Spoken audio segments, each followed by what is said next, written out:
Talvez você já tenha visto a galera lá na gringa treinando dessa forma, treinando bem diferente do convencional, e você tenha se perguntado, pô, será que isso faz sentido? Será que isso dá mais resultado, dá menos resultado? Tá certo ou não tá? Será que isso é de fato um treino embasado em evidências? Será que não é? É isso que você vai aprender nesse vídeo hoje. Eu tenho recebido muitos vídeos, a galera me manda lá no direct vídeo dessa molecada gringa treinando dessa forma, perguntando a minha opinião. Quando eu abro caixinha, me perguntam sobre isso e a gente vai dissecar esse assunto aqui nesse vídeo. O primeiro ponto é que eles treinam dessa maneira, afirmando e alegando, se apoiando no argumento de que eles treinam dessa forma para maximizar o recrutamento de unidades motoras. Explicando brevemente o que é uma unidade motora, é um motoneurônio inervado nas fibras musculares. Então é uma ligação entre o neurônio lá do seu cérebro que vai até as suas fibras musculares e a gente contrai o músculo partindo aqui do cérebro, com esses sinais que a gente dispara lá de cima. Isso é uma unidade motora. Isso é extremamente importante que você entenda para você entender o que é hipertrofia, para você entender esse vídeo por completo. Esse que está na tela é o princípio de Hahnemann. Ele mostra pra gente qual é a forma que essas unidades motoras são recrutadas durante um exercício.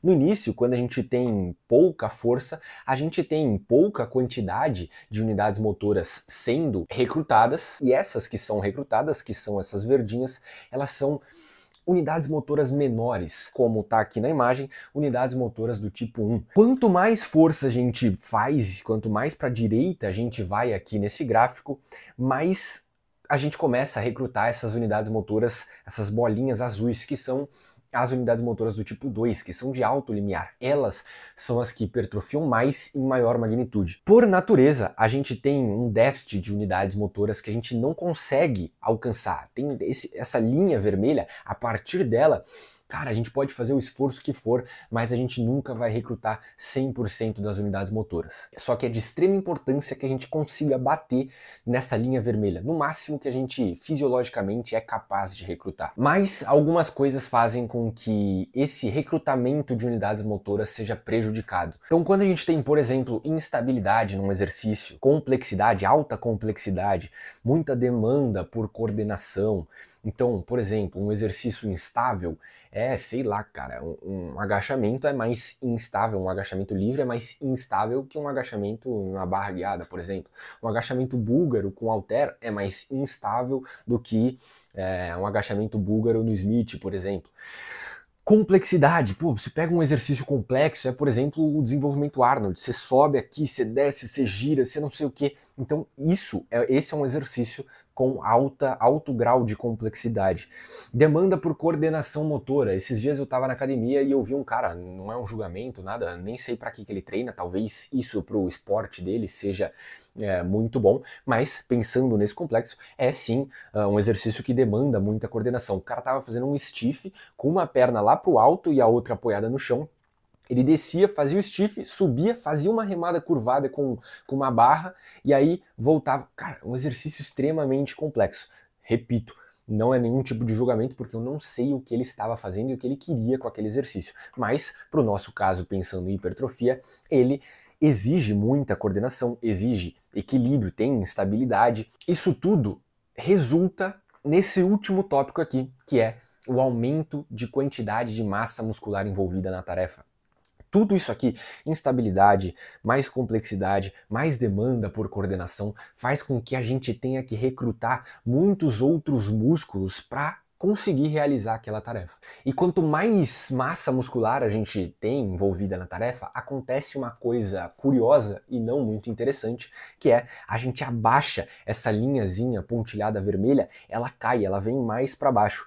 Ou seja, o nosso acesso às unidades motoras ficam mais limitadas. Então a gente já não conseguia recrutar 100% delas, mas ainda assim a gente tinha que se esforçar para bater lá naquele teto. Mas quanto mais exercícios com todas essas características juntas a gente seleciona e coloca dentro da nossa sessão de treino, menor fica nosso acesso às unidades motoras de alto limiar, aquelas que hipertrofiam mais, que eu falei lá no começo do vídeo. Ou seja, fazendo uma analogia para que fique muito claro para você, é como se você tivesse uma torneirinha com uma caixa d'água com uma quantidade de água limitada para encher os seus copos. Se você coloca apenas um copinho e abre essa torneira, essa quantidade da caixa d'água, ela dá conta, ela consegue encher por completo esse copinho. Agora, quanto mais copinhos você empilha, um do lado do outro, quanto mais copinhos você enfileira, existe essa palavra? Quanto mais copinhos você coloca enfileirados ali, a caixa d'água que você tem para encher esses copos, para sair, cair água pela torneira e encher esses copinhos, é a mesma. Só que agora você tem muitos mais copos para dar conta de encher e aquela mesma quantidade de água não vai dar conta. Isso é uma analogia para que você entenda, quanto mais músculo, mais sinal elétrico o seu cérebro precisa mandar, mais a caixa d'água precisa ter mais água para mandar para essa torneirinha para chegar lá nos copinhos. Só que a gente tem um limite para isso e a gente não consegue dar conta de encher todos esses copinhos com a mesma caixa d'água se a gente coloca muitos copinhos um do lado do outro, que são os músculos, são os grupos musculares, é a quantidade de massa muscular. Então, quanto mais copinho a gente coloca, mais músculos a gente agrupa naquele movimento, a gente impõe demanda naquele movimento, menor vai ser a capacidade desse mesmo reservatório de água encher os copinhos. Ou seja, então se a gente tem muita massa envolvida na tarefa, menos unidades motoras a gente vai conseguir recrutar, e você já entendeu que isso talvez seja extremamente prejudicial quando a gente pensa em hipertrofia, já que a gente visa alcançar aquelas unidades motoras de alto limiar, aquelas maiores, aquelas bolinhas azuis, justamente porque elas são as que hipertrofiam mais.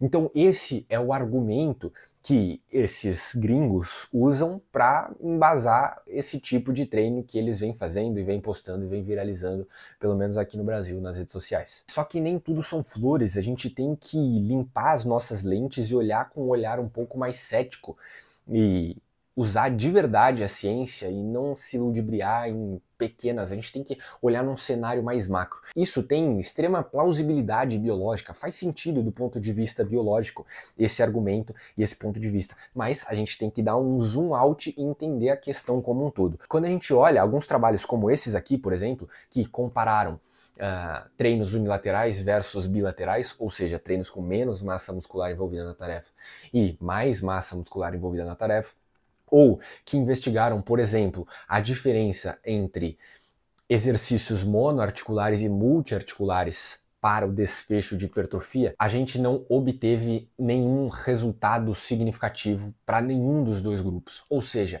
não dá para afirmar com base nas pesquisas e fazer essa extrapolação, embora do ponto de vista biológico faça sentido, de que exercícios unilaterais, de que exercícios máquinas, por exemplo, que são estáveis, são muito superiores à hipertrofia. E que, consequentemente, fazer essas adaptações para tirar o máximo de massa muscular dessa tarefa, não tem como a gente afirmar que isso realmente vai nos trazer mais hipertrofia. Feito o disclaimer aqui de que todos esses estudos são suscetíveis e têm suas questões individuais, de metodologia, etc. Então, qual que é o problema principal quando a gente encara esse tipo de treino que a galera tá fazendo na gringa, dizendo que é um treino baseado em evidências? O primeiro ponto é o tempo.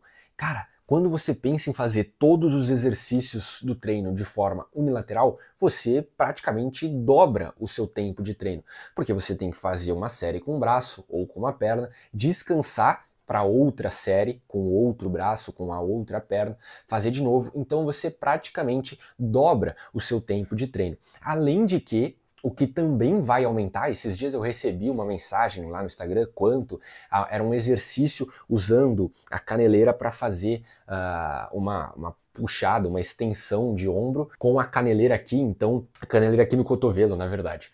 E aí eu trocando ideia com um seguidor e tal, chegou num ponto que eu falei, beleza, mas uma coisa que você ainda não percebeu é que você incluiu esse exercício no seu treino.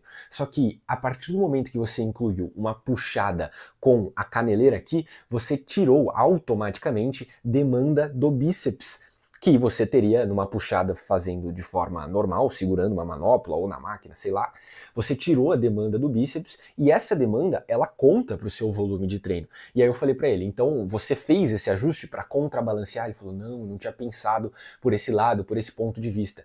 O que significa nesse caso? Que esse cara que trocou a simples puxada fazendo com o pegador, fazendo com a manopla, sei lá, por uma puxada com a caneleira aqui no cotovelo, ele teria que incluir mais exercícios de bíceps, mais volume para bíceps, mais séries de bíceps, seja lá o que for, para repor aquelas séries aquela demanda para o bíceps, aquele estímulo para o bíceps que ele tirou a partir do momento que ele decidiu fazer a puxada, fazer essa alteração, essa adaptação na puxada. Então, a gente tem que olhar a coisa no macro, não dá pra gente focar e esquecer das outras coisas. E tudo isso culmina num maior tempo que você vai passar treinando e vai passar na academia. Então, feito essa análise panorâmica, a gente olhou dos dois lados da questão, sem vestir a camisa de um time e ser torcedor daqui ou torcedor dali e ficar sendo completamente parcial. A gente olhou a situação, deu um zoom out, olhou a situação no macro e qual que é a conclusão então que a gente pode chegar?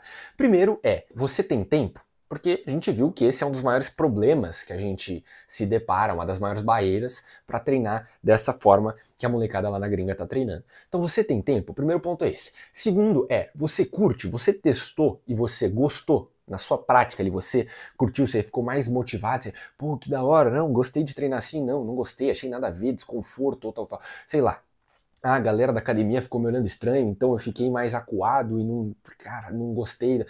Você curtiu ou não curtiu? Você tem tempo ou não tem tempo? Quando você coloca essas duas coisas e a sua resposta for, eu tenho tempo e eu curti, cara, manda bala, faz, sem se preocupar. Caguei pro que os outros estão pensando, velho. Caguei pra, fulaninho falou que eu é Inzolândia. Caguei, velho, caguei. Você curte, você tem tempo, faça, ponto. Mas com um disclaimer de que você pode fazer sem dizer que isso é o treinamento de força para hipertrofia baseado em evidências e o que não é cheio de caneleira, cheio de sei lá o que a galera tá usando, que isso não é treino embasado em evidências. Então você pode sim fazer, só que você não pode afirmar. Então essa galera, cara, faz o treino, a molecada da gringa lá, beleza, faz o treino. Só que o que eles estão fazendo e que, pelo menos na minha opinião, não deveriam estar fazendo é afirmando que isso, exclusivamente isso, é o treino baseado em evidências.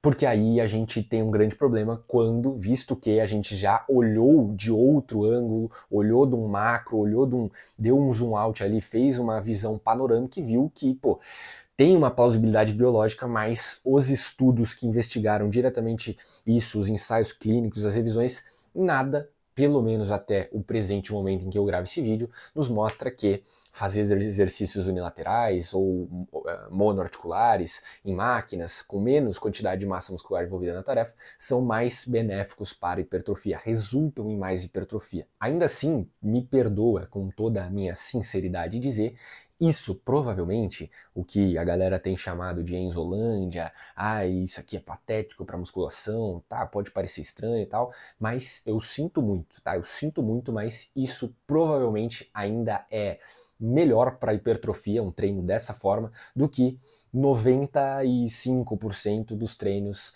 dos atletas que a gente vê por aí, tá? Infelizmente, desculpa de ser sincero a esse ponto, eu sei que é estranho, é bizarro, a molecada, mas galera...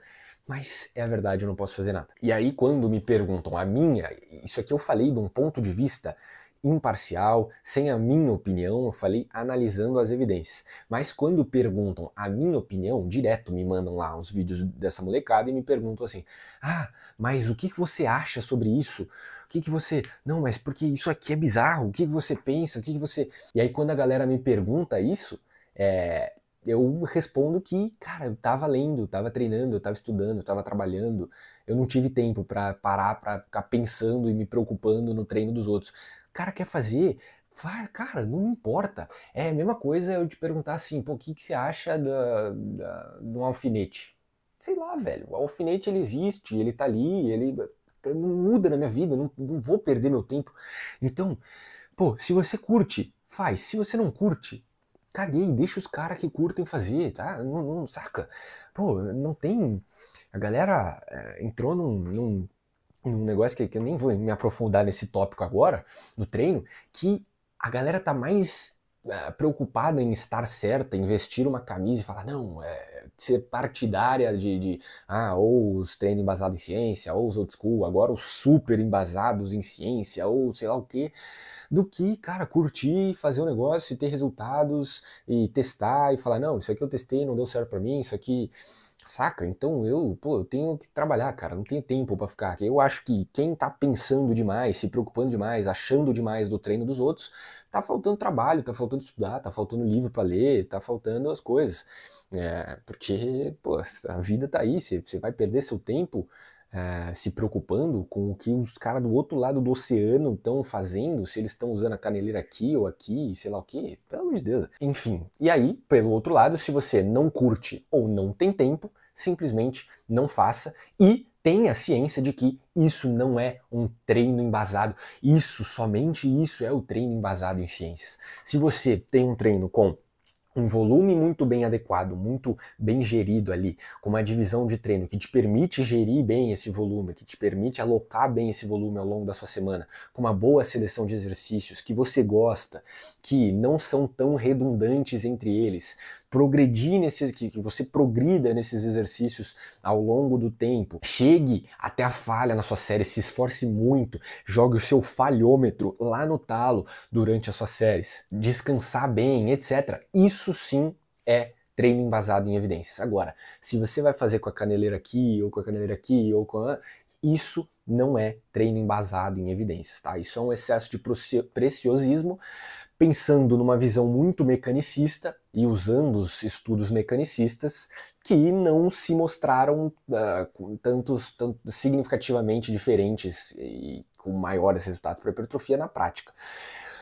Logo, se você não curte ou não tem tempo para fazer isso, não se preocupe, você não deixará de estar treinando de forma embasada em evidência só porque você não está usando esse monte de acessório, etc. Agora, se você quiser ajuda para entender como que você faz tudo isso que eu falei, para ter um bom treino, para estruturar um bom treino, etc., na sua rotina, eu te convido a clicar no primeiro link, no comentário fixado. Esse é o meu primeiro vídeo, eu nem sei como faz isso, mas vai estar aqui embaixo em algum lugar. E eu te convido a entrar lá se você quiser ter ajuda para estruturar um treino, para entender o que é um treino bom, o que você deve colocar, o que você deve tirar, quantas séries você deve fazer, quais são os melhores exercícios, quais os piores, enfim, etc. De acordo com os seus objetivos, porque não é tudo preto no branco, a gente tem que ter os seus objetivos, a sua individualidade sendo levada em questão. Então, se você quiser entender tudo isso e ajuda para entender tudo isso, toca aqui no link que eu te espero lá no Do Zero à Transformação.